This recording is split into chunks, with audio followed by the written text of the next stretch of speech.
On the Andy Moore Automotive Group hotline.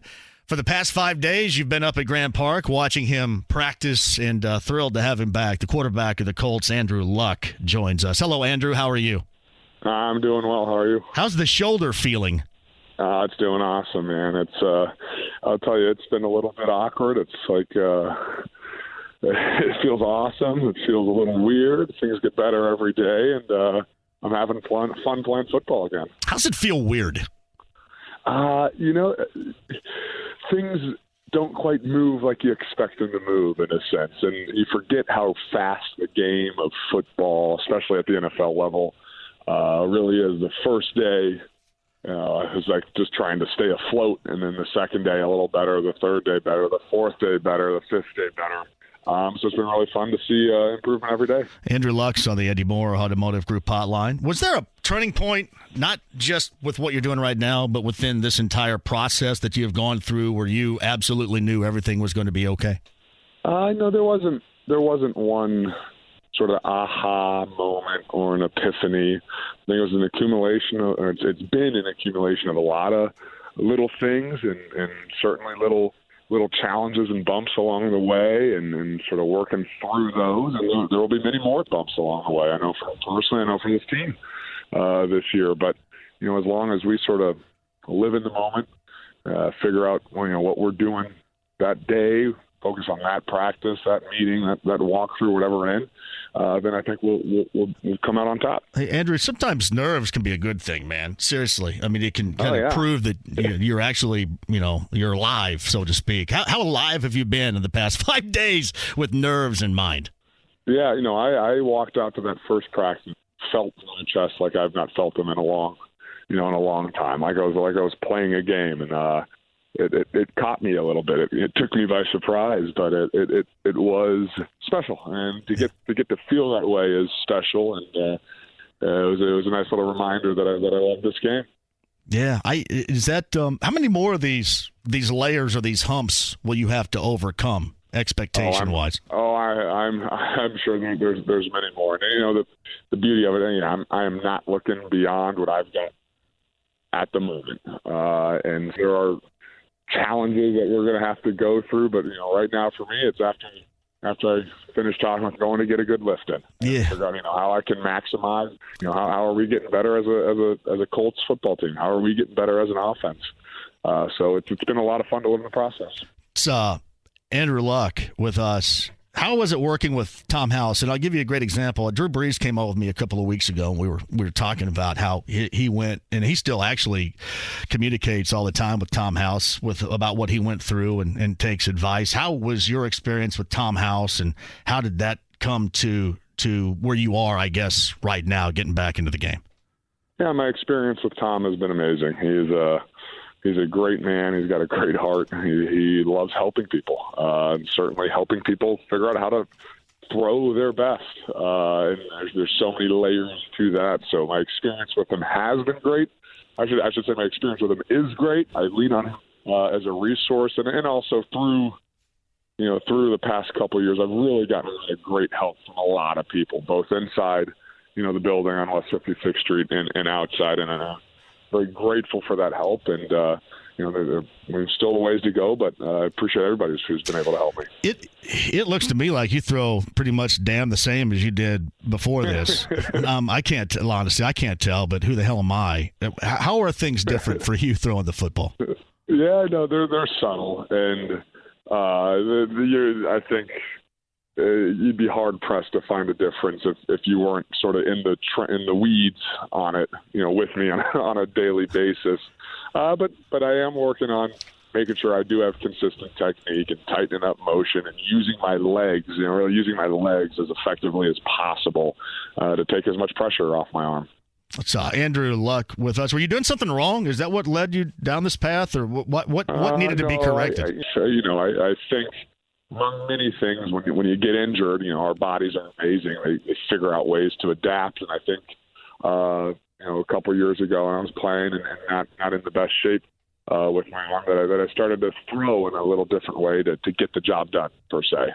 And I think getting the job done also ended up forming some habits that were not as effective for me, as productive as I'd like to be when throwing the football. So it's sort of, unlearning those and relearning the sort of instinctual way to throw, I guess. It's Colts quarterback Andrew Luck. He's on the Andy Moore Automotive Group hotline. So this is all new. And I don't know where to start with the whole newness here. I mean, you got new coordinator, you got new head coach, you got new offense. How's the team offensively coming with this new offense? How do you feel about it? Yeah, I think we're gelling well. I think we've got a lot of work to do, but I think we're doing a great job of focusing, on the task at hand. There's new guys, and there's certainly some old faces. Your Jack Doyles, your Costanzos, and your T.Y. Hiltons. But there are a lot of new faces. There is Frank Reich is a great teacher. Nick Sirianni is a great teacher. So I'm very confident that that we'll be put in positions to do our best and have an effective offense. How's your relationship with Frank been to this point? Oh, it's been awesome. I have learned a ton. I think he brings certainly he played 14 years in the league, so he brings a perspective that's for all of us quarterbacks in the quarterback room.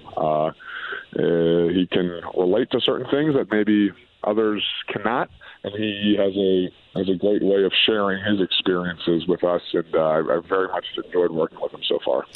Andrew Luck joins us. I don't know if anybody's ever asked you this. I know for sure I haven't, but I'll tell you if no one has. Okay, before I ask this, is there a question that you feel you have not been asked to this point?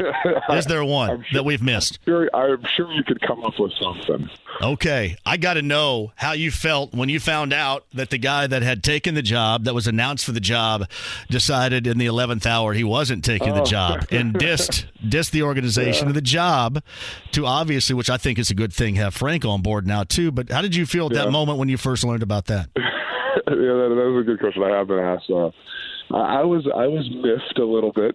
Honestly, I felt really bad for Chris Ballard a little bit, to me, like he'd been left at the altar. And odd. And, I think as you learn in the NFL, some weird stuff happened. I wasn't in the room with anybody. I don't know what went on behind closed doors, and certainly don't hold any hard feelings towards anybody about anything. But it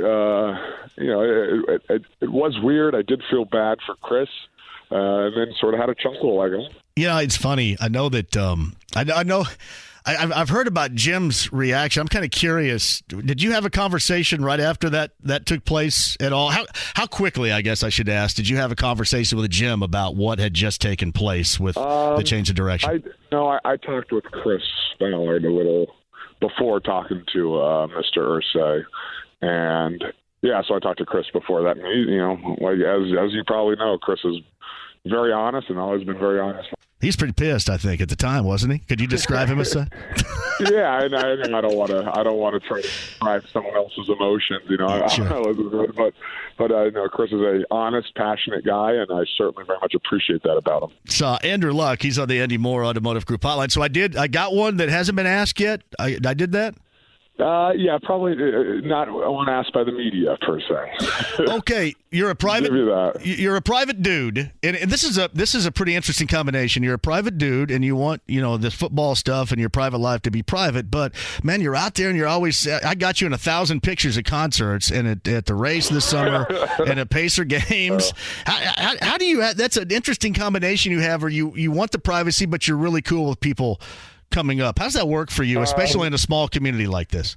I think my girlfriend and I have loved living in Indianapolis. We're going on our 7th year here, and it's home for us. By nature, I am probably a private person, and certain things I do value my privacy on, absolutely. But I also love getting out and a bunch of great shows up in Noblesville and Banker's Life and the Marriott and Pacers games, and try to go to the Grand Prix and the 500. I've become a huge IndyCar fan from living here, and it does seem like everybody carries a phone that has a camera on them now, and that's just the world we live in, where pictures are a thing. And so when you're in the moment, yes, still have fun. You don't have one with a camera on it right now, is what you're saying, no, right? No, I don't have a phone with a camera on it, or not a good one at least. Yeah, I understand. Wouldn't be worth taking a picture of. So, Andrew Luck is with us. I know you went over this, and I know you don't like to go back to the past because you don't think that's healthy. I respect that, I do.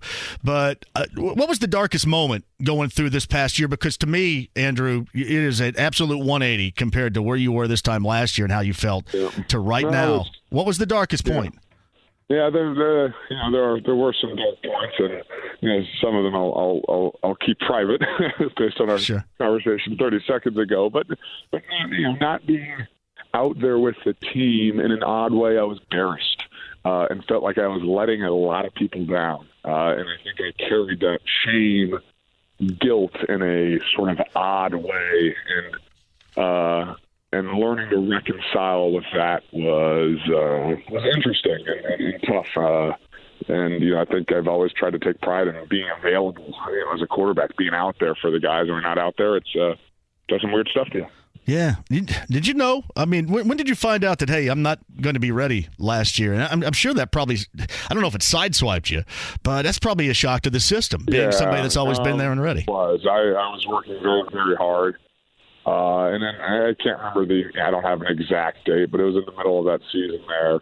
Going out and practicing a couple times and just sort of trying to get back into it and sort of trying to convince myself, I'm okay, you're going to be okay, you're going to be okay. But I wasn't. And I had to learn how to be honest with myself and sitting down and talking to Mr. Ballard. And, he does a great job of getting to the root of the matter. And, so it was sort of that season where this isn't going to work. And, that was that. What's funny about this? I shouldn't say funny. It's not funny, but I always described you as a guy that there's a gray area between what you have done, fantastically before you were injured in extending the play and then being cautious with your body.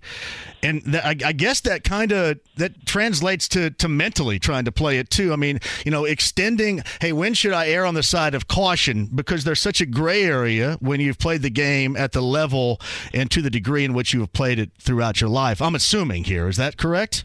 Yeah, there is. And that's part of this preseason, I think, certainly is going to be those learning moments and then understanding football is a situational game and understanding when we need it and when it's okay to sort of throw it away and then live to fight another day. How are you going to feel? There's another assumption that you're going to be out there in that first series in Seattle a week from Thursday night. How are you going to feel even though it's still preseason? Well, I hope I feel good and excited. This is very cliche, but there's a lot of work to do until then. Yeah. I know it's only a week away, but it feels like a year away. Like I said, I got a good lift I'm going to go run to. Oh, you got to get a lift? You got to go right now? Absolutely. All right, then. I can't stand in the way of progress here. I can't. Hey, I do appreciate the time, and obviously you probably heard a lot from the fan base around here from the past year, and it's been interesting to say the least, but the best of luck to you. Go get that lift, and we'll do it again soon. Thanks, Andrew. Thank you. Take care. Bye-bye. That's Andrew Luck on the Andy Moore Automotive Group Hotline.